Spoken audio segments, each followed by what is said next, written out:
L'apprentissage socio-émotionnel, souvent appelé ASE, est un processus par lequel les individus acquièrent et utilisent efficacement les connaissances, attitudes et compétences nécessaires pour comprendre et gérer leurs émotions, fixer et atteindre des objectifs positifs, ressentir et montrer de l'empathie envers les autres, établir et maintenir des relations positives et prendre des décisions responsables. L'ASE comprend 5 caractéristiques principales. La première caractéristique est la conscience de soi. Elle consiste à reconnaître ses émotions, ses valeurs, ses forces et ses limites, tout en ayant une bonne confiance en soi et une capacité à agir avec efficacité. La deuxième caractéristique est la gestion de soi. Elle inclut la capacité à contrôler ses émotions, ses pensées et ses comportements dans différentes situations. Cette compétence comprend le contrôle des impulsions, la gestion du stress, la motivation personnelle et la fixation d'objectifs. La troisième caractéristique est la conscience sociale. Elle désigne la capacité à comprendre le point de vue des autres et à ressentir de l'empathie, même pour des personnes issues de milieux et cultures différents. Elle inclut aussi la compréhension des normes sociales et éthiques, ainsi que la reconnaissance des ressources et soutiens disponibles dans la famille, l'école et la communauté.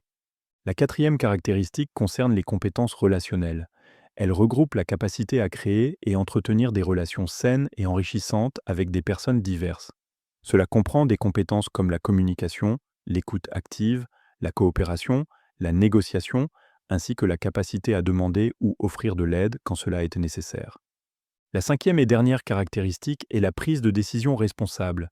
Elle concerne la capacité à faire des choix constructifs et éthiques concernant son comportement personnel et ses interactions sociales, en tenant compte des normes éthiques, des questions de sécurité, des normes sociales et des conséquences possibles des différentes actions.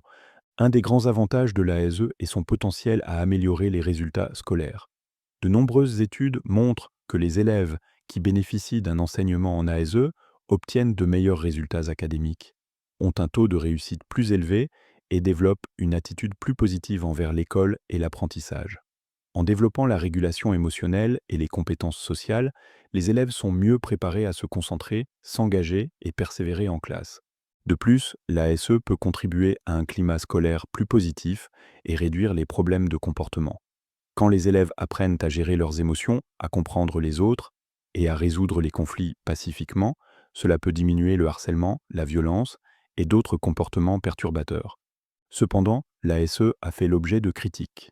Certains craignent que ces programmes dépassent certaines limites en imposant des valeurs subjectives, des croyances sur les émotions et les normes sociales, ce qui pourrait empiéter sur les droits des parents ou les convictions individuelles.